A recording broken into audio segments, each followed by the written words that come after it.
জুলাই সনদ বাস্তবায়ন প্রক্রিয়া নিয়ে গণভোটের পক্ষে প্রায় সব দলই একমত। তবে কোন প্রক্রিয়ায় গণভোট হবে তা এখন পর্যন্ত ঠিক করা যায়নি। একই সঙ্গে আসন্ন জাতীয় নির্বাচনের দিনই গণভোট হতে পারে বলে মত দিয়েছে বেশিরভাগ দল। তবে জামায়াতে ইসলামী বলছে একই দিন জাতীয় নির্বাচন এবং গণভোট হলে জনগণ দ্বিধাগ্রস্ত হতে পারে। আরও জানাতে ফরেন সার্ভিস একাডেমি থেকে যুক্ত হচ্ছেন সহকর্মী আনোয়ার হোসেন। আনোয়ার, বৈঠক নিয়ে আপনার হাতে কি তথ্য আছে? রিদওয়ানা, এই যে ঐকমত্য কমিশনের সঙ্গে রাজনৈতিক দলগুলোর বৈঠক, অর্থাৎ এই যে জুলাই সনদের বাস্তবায়ন পদ্ধতি প্রক্রিয়া নিয়ে একদমই যদি আমি আপনাকে বলি যে সেই দুপুর থেকেই কিন্তু এই বৈঠকটি চলছে, মধ্যাহ্ন বিরতিও ছিল। এখন সর্বশেষ যে বিষয়গুলো, সেই বিষয়গুলো এখন সামনে আসবে। নিশ্চয়ই আপনি খবরে বা প্রতিবেদনে যে বিষয়গুলো আমরা দেখাচ্ছিলাম, তো তার কিছু অংশ তো থাকবেই।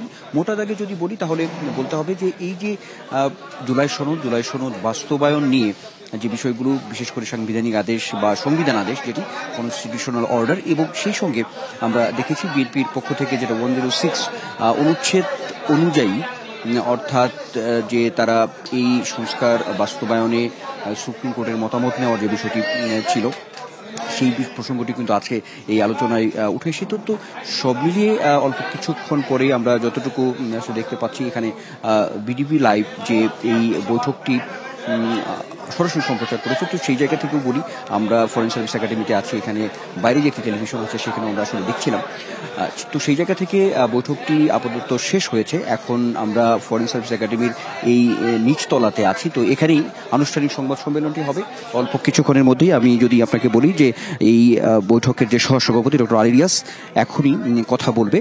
তো এই যে বৈঠকটি হলো, অর্থাৎ এখানে রাজনৈতিক দলগুলোর সর্বশেষ মতামতগুলো কি আসলো, সেই বিষয়গুলোই কিন্তু এখন তুলে ধরবেন এই জাতীয় ঐকমত্য কমিশনের সহসভাপতি ডক্টর আলী রিয়াজ। আমরা নিশ্চয়ই আপনার মাধ্যমে দর্শকদেরকে সর্বশেষ যে তথ্য, সর্বশেষ যে সিদ্ধান্তটি হলো আসলে জুলাই সনদ বাস্তবায়ন প্রক্রিয়া নিয়ে, সেই বিষয়টি আমরা আপনার মাধ্যমে দর্শকদেরকে আমরা জানাতে পারবো।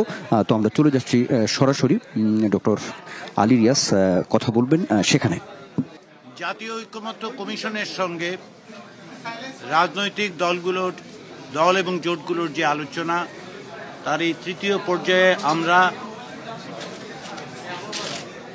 জুলাই জাতীয় সনদ 2025 বাস্তবায়ন প্রক্রিয়া নিয়ে আলোচনা অব্যাহত রেখেছি।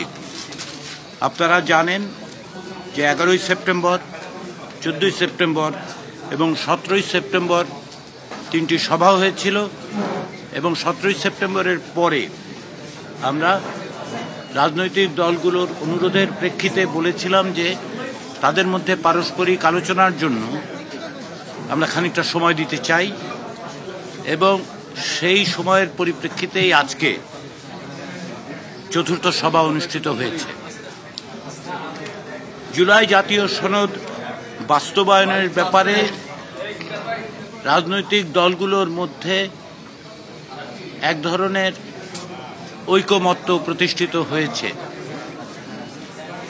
আজকে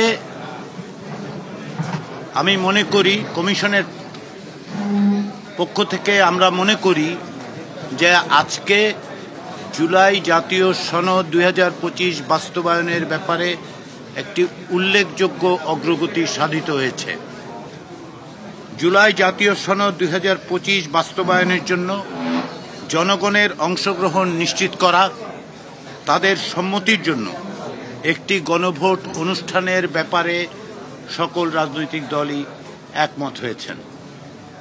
এটি প্রথম ধাপ হিসেবে আমরা মনে করছি যে বাস্তবায়ন প্রক্রিয়ার বিষয়ে রাজনৈতিক দলগুলোর মধ্যে ঐকমতের এটি একটি বড় রকমের অর্জন এবং একটি বড় রকমের পদক্ষেপ, এবং একটি প্রথম পদক্ষেপ। আমরা অত্যন্ত আশাবাদী যে অন্যান্য বিষয়গুলোতেও আমরা রাজনৈতিক দলগুলোর মধ্যে এই ঐকমত্য গড়ে তুলতে পারব। ফেব্রুয়ারির নির্বাচনের মধ্য দিয়ে যে আইনসভা তৈরি হবে, সেই আইনসভা যেন মৌলিক সাংবিধানিক সংস্কারগুলো করতে পারে এবং তাকে টেকসই করতে পারে, তার জন্য এই আইনসভাকে এমনভাবে চিহ্নিত করা দরকার বা আলাদা বৈশিষ্ট্য দেওয়া দরকার, যাতে করে এই সংস্কারগুলোকে যারা জুলাই সনদের ভিত্তিতে যে সমস্ত সংশোধন, সংযোজন, বিয়োজন, পরিবর্ধন, পরিমার্জন হবে সেগুলো যেন টেকসই হয়, এই ব্যাপারেও রাজনৈতিক দলগুলোর মধ্যে কার্যত একটি ঐকমত্য হয়েছে।